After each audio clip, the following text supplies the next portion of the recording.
Shalom Extra People, apa kabar hari ini? Saya berdoa biar anak-anak muda semuanya tetap dalam kondisi yang sehat-sehat, tetap dalam tuntunan Tuhan. Hari ini kita mau membahas satu tema yaitu ngeblank. Teman-teman pernah ngeliat nggak orang yang lagi naik motor ada di lampu merah di perempatan jalan lalu dia diem padahal lampunya udah hijau. Tiba-tiba kayak freeze, tiba-tiba kayak ngeblank. Dia bingung dia mau ke kanan, kiri, lurus, atau bahkan dia nggak ngapa-ngapain. Nah itu kan bahaya teman-teman. Kenapa? Karena bisa ditabrak. Dan sudah banyak banget contoh nyatanya orang-orang yang ngeblank kalau lagi berkendaraan itu bisa menyebabkan celaka. Bukan cuma buat dia tapi buat banyak orang. Nah hari ini kita mau bahas ngeblank dari sisi firman Tuhan. Mari kita satu dalam doa supaya Tuhan memberikan kita kekuatan untuk kita mengerti firman-Nya.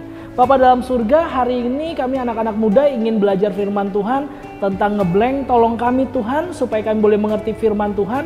Kami boleh memahami firman-Mu dengan baik dan kami boleh lakukan dalam hidup kami.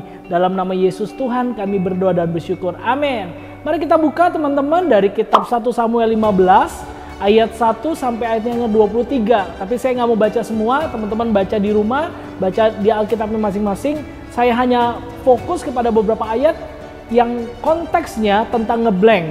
Biar hari ini kita dapat pemahaman yang bersih, pemahaman yang utuh tentang apa yang harus kita lakukan sebagai anak muda. Supaya apa? Supaya kita nggak ngeblank, oke?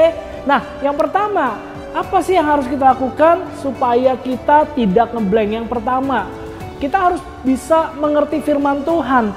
Ayat 13 berkata, ketika Samuel sampai kepada Saul, berkatalah Saul kepadanya, diberkatilah kiranya engkau oleh Tuhan. Aku telah melaksanakan firman Tuhan.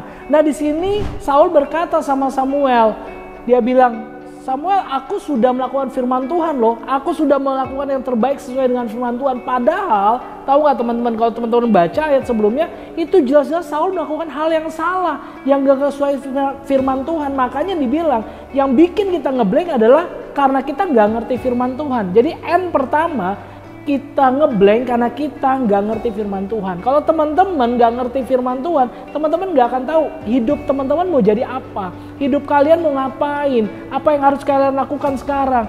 Semuanya kayak ngeblank, kayak nge-freeze, kayak nggak bisa apa-apa karena nggak ngerti firman. So, kalian harus ngerti firman Tuhan dengan baik. Caranya gimana? Ya belajar, baca firman Tuhan. Ada yang bilang sama saya, tapi kalau belajar firman Tuhan tuh kayaknya nggak anak muda banget. Siapa bilang? Anak muda sekarang harus belajar firman. Karena firman Tuhan selalu up to date. Firman Tuhan nggak ketinggalan zaman. Sampai kapanpun firman Tuhan selalu jadi panduan pertama dalam hidupmu. Jadi kalau kamu teman-teman, kalau kamu ingin hidupmu benar, hidupmu sesuai dengan apa yang Tuhan mau, iya ikuti firman Tuhan. Jangan sampai nggak ngerti firman Tuhan. Yang kedua, kenapa bisa ngeblank? N yang kedua, nggak enak sama orang. Nah, lihat ayatnya yang ke-15.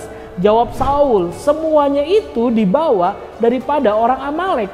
Sebab rakyat menyelamatkan kambing domba dan lembu-lembu yang terbaik dengan maksud untuk mempersembahkan korban kepada Tuhan Allahmu, tetapi selebihnya telah kami tumpas.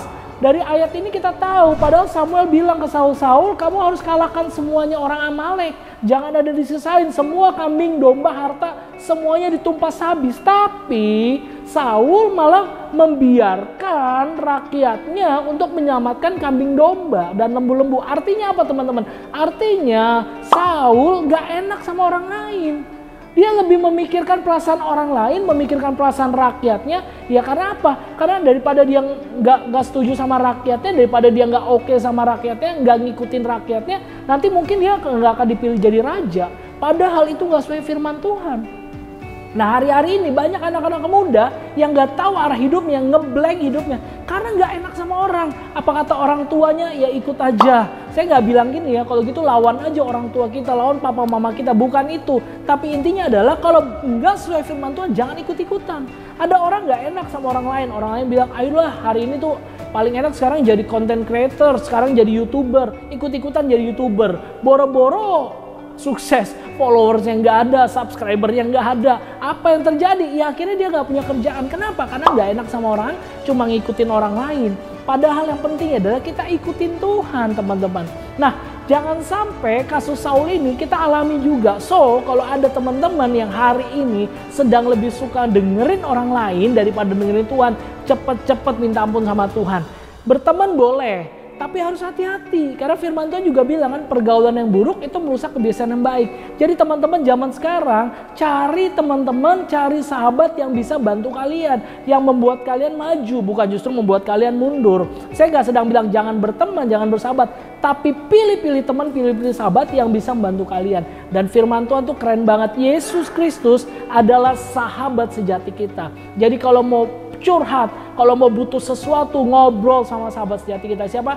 Namanya Yesus Kristus. Yang ketiga, yang ketiga adalah ngeles. Kenapa anak muda banyak ngeblank? Kenapa anak muda banyak masalah? Kenapa anak muda nggak tahu arah hidupnya? Karena dia suka ngeles, ya kan? Kayak bajai gitu ya. Orang suka ngeles, orang suka kalau diomongin nggak terima, ngeles sana, ngeles sini. Akhirnya nggak benar hidupnya. Saya baca dari ayat 19 sampai ayat 21. Mengapa engkau tidak mendengarkan suara Tuhan? Ini Samuel ngomong sama Saul. Mengapa engkau mengambil jarahan dan melakukan apa yang jahat di mata Tuhan? Jadi ada teguran dari Samuel kepada Saul. Lalu kata Saul, dengar nih, ini orang ngeles modelnya kayak gini nih. Ngejawab aja, bukan terima salah tapi ngejawab. Lihat nih, saya nggak tahu anak-anak muda mungkin ngalamin banget ya kayak gini ya. Orang tuanya bilang apa, udah tahu dia salah. Lalu kalau yang bekerja mungkin bosnya bilang apa, udah tahu salah tapi nggak ngaku. Akhirnya ngeles. Lihat, Saul juga ngeles. Dikatakan gini, lalu kata Saul kepada Samuel, aku memang mendengarkan suara Tuhan. Lihat, dia ngeles, aku memang mendengarkan suara Tuhan dan mengikuti jalan yang telah disuruh Tuhan kepadaku. Keren banget kan? Samuel bilang, kamu salah Saul. Enggak, aku mengikuti jalan Tuhan. Tuh keren banget nih si Saul nih.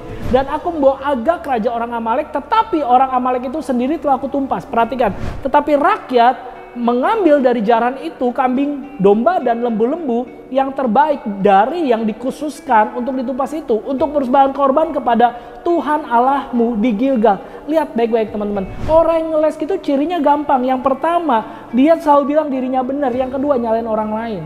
Kalau teman-teman suka bilang, saya benar, saya udah paling perfect, saya udah paling sempurna. Hati-hati, jangan-jangan engkau lagi ngeles. Atau yang kedua, kalau ada orang kasih tahu kamu salah, engkau nyalain orang lain. Lihat si Saul, nyalain rakyatnya. Padahal kan keputusan di tangan Saul karena dia raja. So hari ini teman-teman, 3N supaya hidup teman-teman gak ngeblank, hidup teman-teman terarah, hidup teman-teman bisa mengambil keputusan-keputusan penting dalam hidupmu. Yang pertama, jangan sampai gak ngerti firman Tuhan. Jangan sampai nggak enak sama orang lain dan jangan sampai ngeles teman-teman. Ingat penyebab utamanya tuh karena nggak ngerti firman, karena nggak enak sama orang, karena suka ngeles. Jadi hari ini, ayo kita sama-sama berubah, ayo kita sama-sama bertobat. Kalau masih yang suka nggak suka baca firman, belajar firman, pahami firman. Kalau ada yang lebih nggak enakan sama orang daripada sama Tuhan, bertobat. Kalau ada yang suka ngeles dalam hidupnya, cepat-cepat bertobat. Karena pastikan jangan sampai kehidupanmu seperti Saul. Kenapa? Karena akhir hidupnya Saul ditolak oleh Tuhan. Baca ayat 23.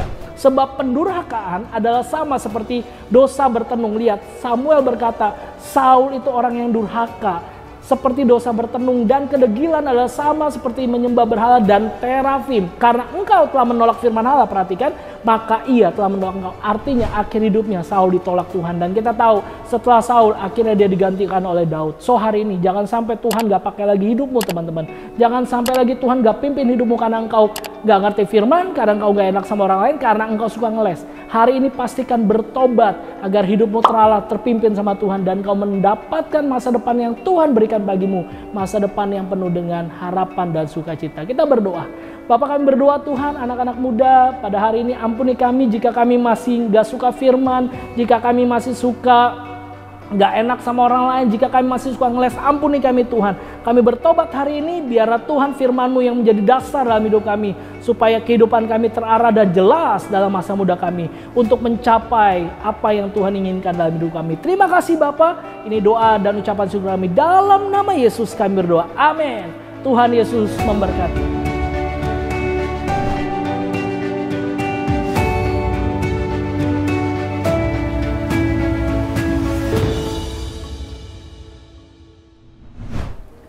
Shalom teman-teman, nama saya Rick dan saya akan cerita sedikit tentang ngeblank. Teman-teman, siapa sih yang nggak pernah ngeblank? Bahkan orang-orang penting dan orang-orang besar pun pasti pernah ngeblank teman-teman. Bahkan bisa berakibat fatal. Saya punya cerita sedikit tentang ngeblank ini. Ketika saya SMP, saya dulunya tidak tahu mau masuk SMP mana. Akhirnya, saya ditentukan untuk masuk SMP A. Dan itu berlanjut teman-teman. Sampai saya SMA, saya ditentukan. Sampai saya kuliah, saya pun ditentukan. Akhirnya, saya mau tidak mau berjalan bukan sesuai kehendak saya, namun atas dasar ketidakenakan atas pilihan orang lain, teman-teman. Dampaknya disebabkan karena apa sih? Karena saya pada masa itu tidak paham firman, teman-teman. Karena tidak paham firman pada masa itu, saya jadi tidak punya standar hidup yang sesuai dengan firman Tuhan. Akhirnya apa? Karena saya tidak punya standar hidup, saya tidak bisa menentukan pilihan saya yang akhirnya saya ikutin apa kata orang karena nggak enak hati. Akhirnya kalau tidak sesuai ekspektasi, jadinya saya ngeles. Ngeles misalkan, ini tidak sesuai ekspektasi, nilai rapot saya jelek. Ya ini soalnya emang pelajaran ini susah, udah gitu SMP-nya nggak bagus, gini gitu. Akhirnya ngeles. Nah teman-teman, bukannya untuk ngajarin durhaka, ngelawan orang tua, bukan ya. Tapi teman-teman, kalau kita paham firman dan punya standar kehidupan sesuai firman Tuhan, pasti akan ada cara, teman-teman. Misalnya, kalau kita ngomong baik-baik, misalkan saya punya keputusan pada masa itu, saya mau masuk SMP A, Ma, karena gini, dan gini. Kalau mama saya setujui, mungkin ke depannya saya bisa akan pede terhadap mengambil keputusan untuk masa depan saya, teman-teman. Ataupun kalau saya tidak masuk ke SMP yang saya pilih, dan mama saya tetap mengarahkan ke SMP yang dipilihkan mama saya tetap pasti paham bahwa saya punya tanggung jawab untuk diselesaikan. Nah, maka dari itu teman-teman, supaya nggak ngeblank, pahami firman Tuhan, supaya kita punya standar kehidupan yang sesuai dengan firman Tuhan. Jadi, kita punya standar dan nggak ada lagi tuh kata nggak enak terhadap orang lain. Apalagi ngeles-ngeles. Bikin alasan itu udah nggak ada, teman-teman. Jadi, itu cerita saya. Semoga bisa memberkati teman-teman. God bless you.